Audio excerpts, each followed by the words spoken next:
That means that our body has the adaptive immune potential to remember what it's been exposed to or what it's seen in the past. And even if it's not exactly the same, it has a memory to be able to look at the similarities and make adjustments and create antibodies. To me, that's extraordinary. Do you have any kind of idea or perspective on sports? I mean, you started baseball at a really young age. Oh, yeah, I think we should start kids at 6 months and have them on every sport forever and ever, 24/7, 365. And I think your whole work Start should be today. spent on making money to pay for that. Let's talk about a new system. Well, they're bringing it on us, right? They've 90% of all the central banks globally, they're going to come in with messaging like this is the amazing white knight on a shiny horse coming in to save the day, right? Well, no.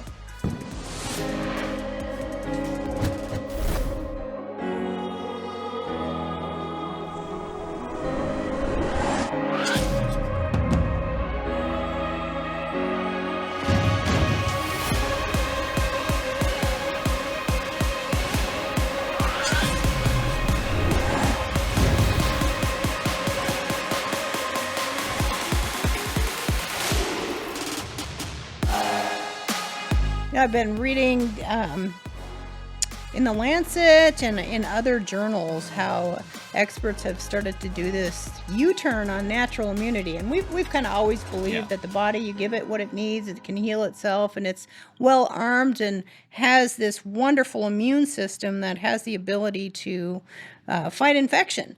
Now, the British Medical Journal and the Lancet, they recently published an article stating that protection from past infection against reinfection from the pre-Omicron variants was very high and remained high even after 40 weeks. So I find that very awesome that there has become an honor to the immune system's ability to stand up against these foreign invaders. Well, this is interesting that they're doing a U-turn on something. My statement on that for a long time has been, well, okay, you're finally turning back to common sense. I want to explain the immune system so people can get this because it's a very complicated system. But It is. if you take what I'm saying as a story, and it'll make sense, right? So, God made the world and everything in it to be inhabited by man, woman, humans. And so everything in the world is created by the hand of God, including viruses, all of them. So we can't say that mankind created something because mankind can't create because you're using the created thing to create from.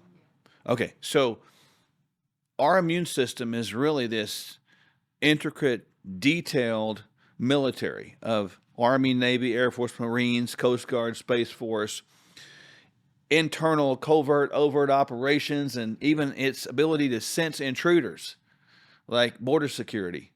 Side note, greatest border security we should have is right here in our mouth. You know what you put in it, by the way. Either help your immune system or you hurt it by what you allow across the border. But our immune system is so cool that its ability to see something that it hasn't seen before and adjust to it. And here's what they're talking about, the adjustment to it. Our immune system has a memory.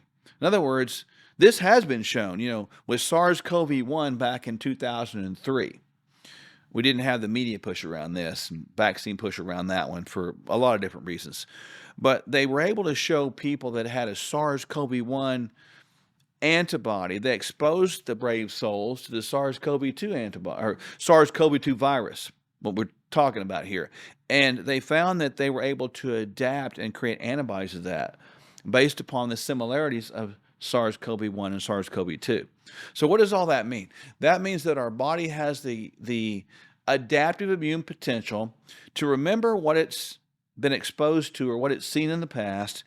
And even if it's not exactly the same, it has a memory to be able to look at the similarities and make adjustments and create antibodies.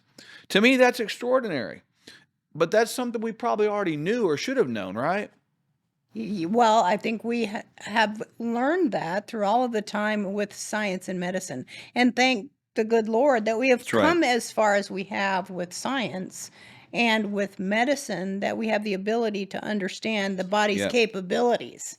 Yeah, and I think that's where our shortcoming is. I mean, you and I have talked about this many times. We are not anti-vax people. We don't look at vaccines as bad, nor do we think the science thought process in trying to create them was bad. Now, if something becomes all about money and less about people, that's always going to be bad. That's a totally different story. Totally. But what happens is what we're trying to do with vaccines is you're trying to create this entry point of these things that we just talked about that the body hasn't seen before, and try to initiate the body to create the antibody to that, right? And so that's fascinating to me. Is why, if the system works right, like it should, the body should be able to adapt absent those things. It should be. Now, again, why are our bodies not adapting like they should be? Well, that's Yeah, well, that's Yeah. one of the things that you alluded to is border security. Totally. If we're not taking care of what we take across the border, meaning put in our mouth, which goes into our system and it's seen by our immune system, if it doesn't provide the nutrients, the phytonutrients, phytochemicals, the fiber that feeds the gut microbiome and keeps it in a healthy balance, how is the immune system ever really supposed to stand a chance to fight? Well, it's not. But I appreciate what the Lancet and the British Journal of Medicine are saying there, that maybe we've underestimated the ability of the natural immune system to adapt appropriately. Maybe we're getting in too big of a hurry on things. Maybe we need to rethink what we thought that was true, that we needed that much assistance through multiple vaccines. Maybe there's some there in the middle that we need to understand, that there's an ability of the body that we don't understand all the way yet, meaning that it can adapt in ways that we're never going to get. And you and I are okay with that. I'm okay with not understanding everything, and I don't need to, because I never will. And what I find exciting is that at the Functional Medical Institute, where we walk people down a pathway of healing, we help them put in place some of those things with border security and make better choices for themselves, so that if those little aggressive invaders come a-knocking, the immune system stands a chance to fight. Yeah, and we had tremendous success with the COVID situation. We did. Because we really effectively treated the body with the way, like, what can we do to make our natural immunity work better? We weren't saying this is bad or good. We're saying, what can we do to improve that? And we did. And we saw people get, a lot better because of it, I think. So whatever you choose to do is fine, but make sure you choose to put in the body what it needs to do what it's supposed to do, so that your own immune system, that we confirm now science is proving, can execute its massive strength, and perhaps your internal military can work a little bit better. That's kind of right, don't you think? Absolutely. So if you want to find us, reach out, Sherwood.tv. We'd love to help you walk down a pathway of healing. Kids in sports, how much is too much? We'll look into it next. And when you navigate through these economies with people, here's what happens. We want to hold their hand through it, let them know when it's time to buy, sell, reallocate, get out of Dodge. Because a lot of times when you're struck with fear does two things. Number one, it can paralyze, and people just put their head in the sand and say, I'm just going to forget about it and hopefully it gets better. Or it causes you to make a wrong decision.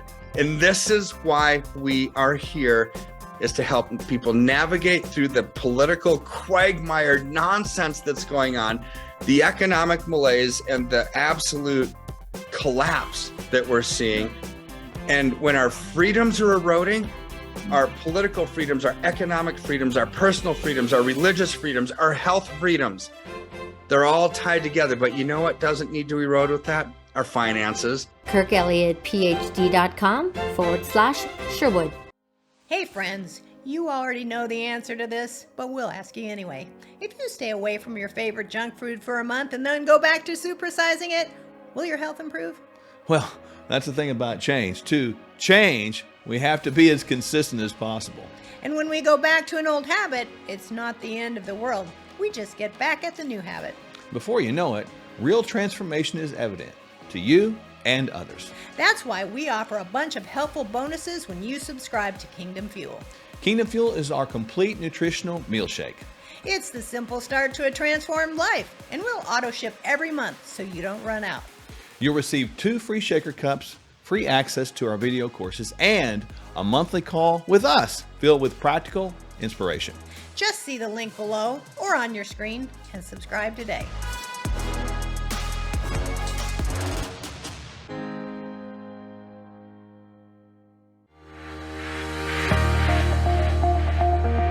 The body's amazing at recovery, so you want to give it every chance, no matter what time it is. So in that context, no, it's certainly never too late.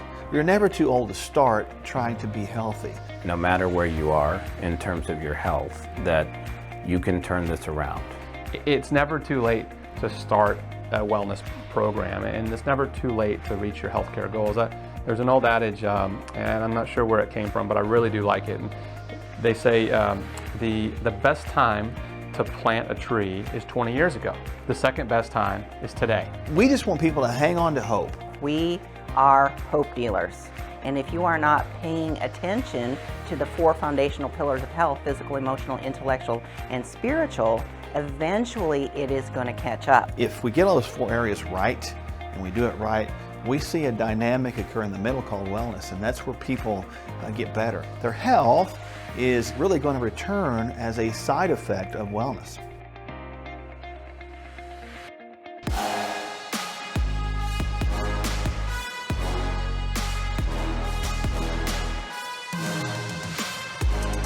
I've been asked a few questions by parents recently as we've seen sports become more and more in the lifestyles of children, which is great.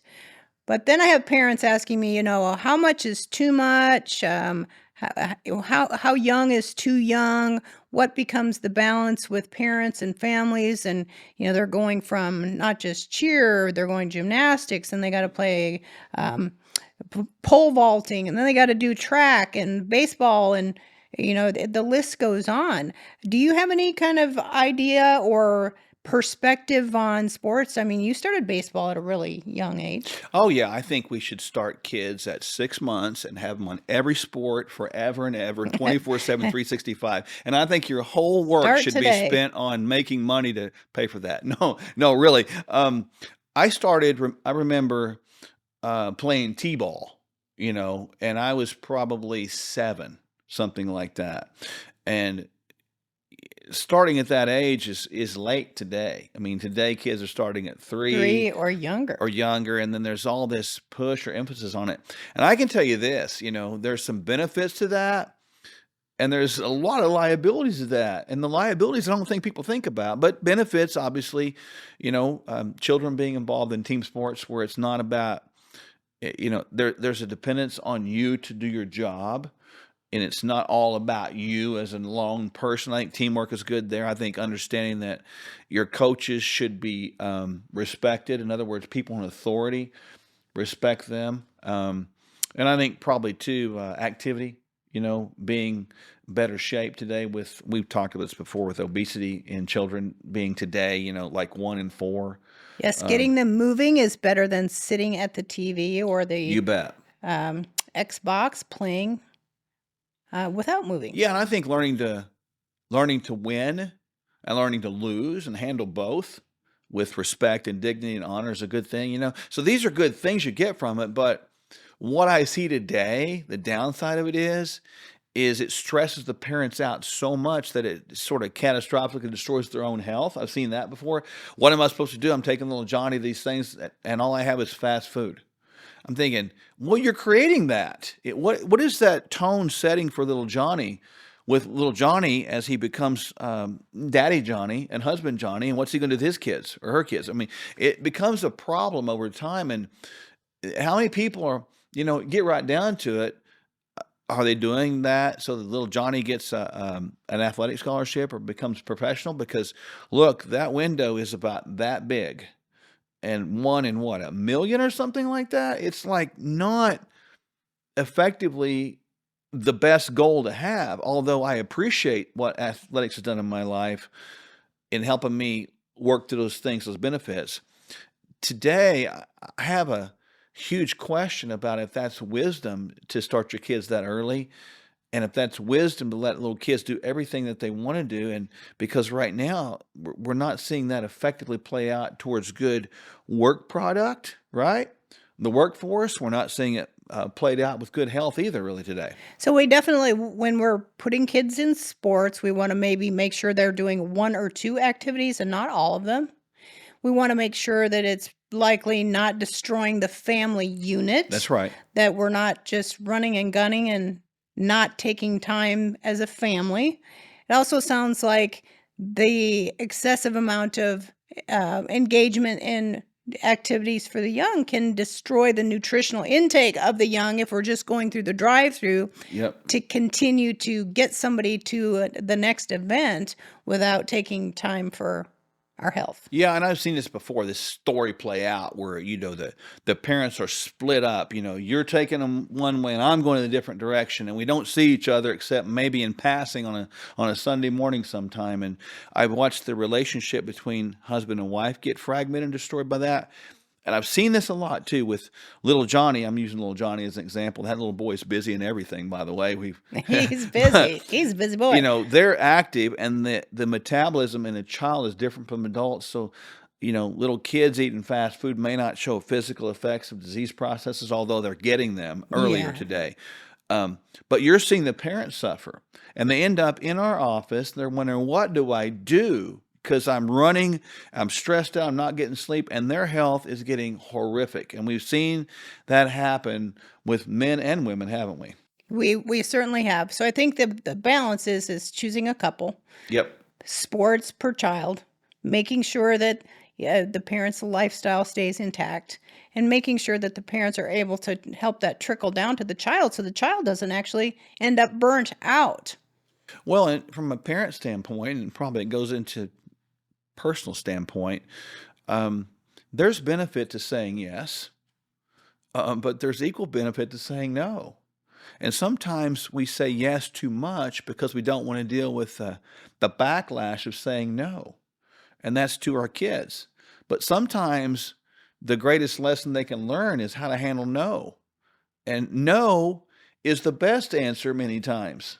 It doesn't need to be the right answer, but use a little bit of wisdom out there a little bit, because ultimately if we become chronic yesaholics, which people are, that is a major subject that kids learn. They don't learn how to deal with disappointments. They don't learn how to deal with no. Any good father, any good mother is going to learn how to say no appropriately. And if athletics or the cost they're in are just taking the complete focus away from your family and health, learn to say no and find some balance there. So if you're a parent out there and you need to find some balance in your life, we'd be glad to help. You can find us on Sherwood.tv. That's right, Sherwood.tv. And we can show you the way, maybe help you find that balance. When is too much for a child? Where do you put them? Which ones do you put them in? How do you find a healthy lifestyle for yourself as you're raising a family? We want to add life to your years and have health in your life. Up next, our financial guru, Kirk Elliott, gives us advice on what you need to know at this time in history. Let's get real. Most emergency food is just as bad for you as any other choice in the standard American diet. And that's just sad. We don't just need food. We need highly nutritional food.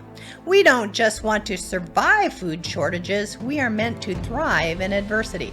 Complete your daily nutrition and have shelf-stable Kingdom Fuel as a cornerstone of your food supply. Don't sacrifice your health or your taste buds. Stock up on Kingdom Fuel now. Hello, I'm Kevin Sorbo. Now, there's an old saying, it's not what you know, but who you know that matters. Now, that's true in our careers, spiritual life, and when it comes to our health and overall well-being. Today, most of us know a lot of information about health and nutrition, but are we really doing anything with it?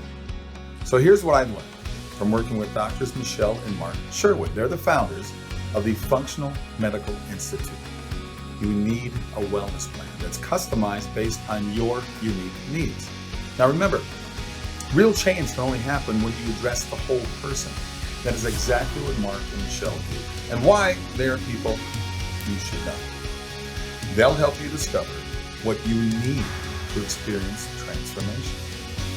Find out at sherwood.tv/Sorbo. That's sherwood.tv/Sorbo, or just see the link below. Have a great day and God bless. I could use your assistance. Okay, Jesus. Huh? My name is Jesus. Sure. Jesus. Jesus is here today. You looking for a job?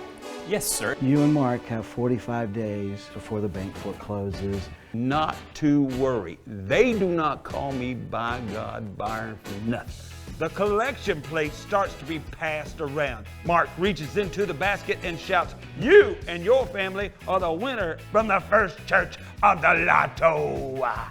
Kind of think of it like a high-stakes bingo night every Sunday. Poopy diaper! Poopy diaper! This video of the diaper is going viral right before our eyes. This is a miracle. What is? Friends of Faith has over 300,000 followers. Oh my dad! That's more followers than Moses had. Jesus! Take the wheel! Just say it. No, Stop take it. the wheel! I got it, buddy.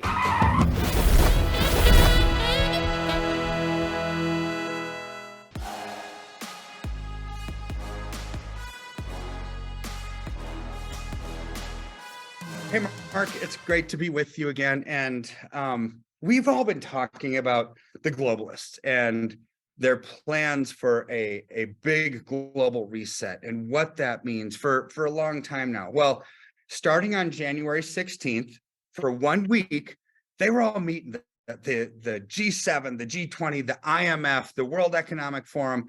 All the big globalist policy leaders globally were meeting in Davos, Switzerland, like they do every single year. They had this confab, right? So what were they talking about, right? Well, before they even met, their notes came out, the outline. This is what we're going to talk about to all you people that are here, right? All the globalists, and we've got Republicans and Democrats and politicians there. They're all meeting. And what are they talking about? What did they talk about, right? So according to the World Economic Forum website, these are the topics. And again, like I've said before, words have meaning, right? So let's listen to these words. They're bullet points.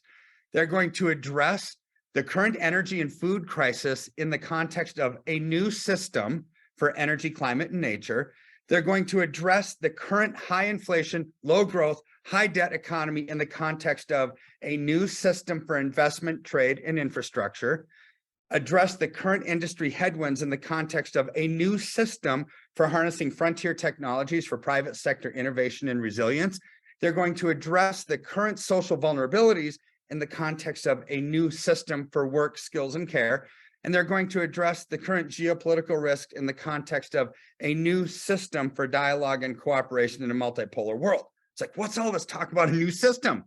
Well, they're bringing it on us, right? 90% of all the central banks globally are now starting to issue going down the path of a central bank digital currency. Now, they're going to come in with messaging like this is the amazing white knight on a shiny horse coming in to save the day, right? Well, no, this is not what it's about. All that a central bank digital currency is cryptocurrency. It's a digital version of the paper money that they already print. However, so they can print just as many dollars as they want, right? Or as many yen or as many euro as they want. They can issue as many digital version of that currency as well, because there's no tangible backing behind it. So it's going to do nothing to address the inflationary pressures.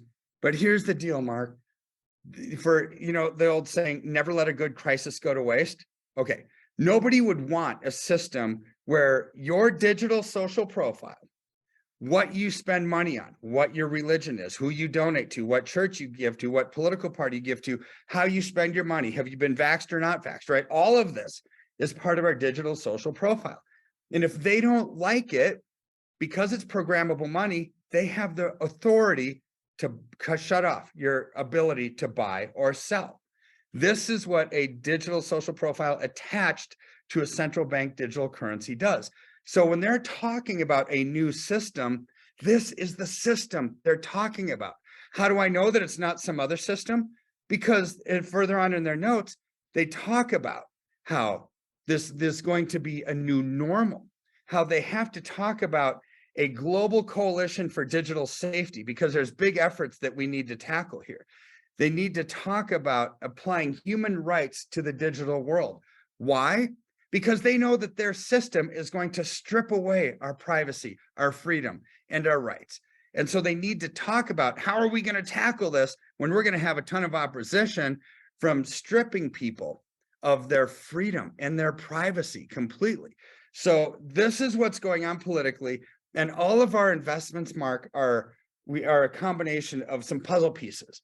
The political puzzle piece, the economic puzzle piece, the social puzzle piece, right?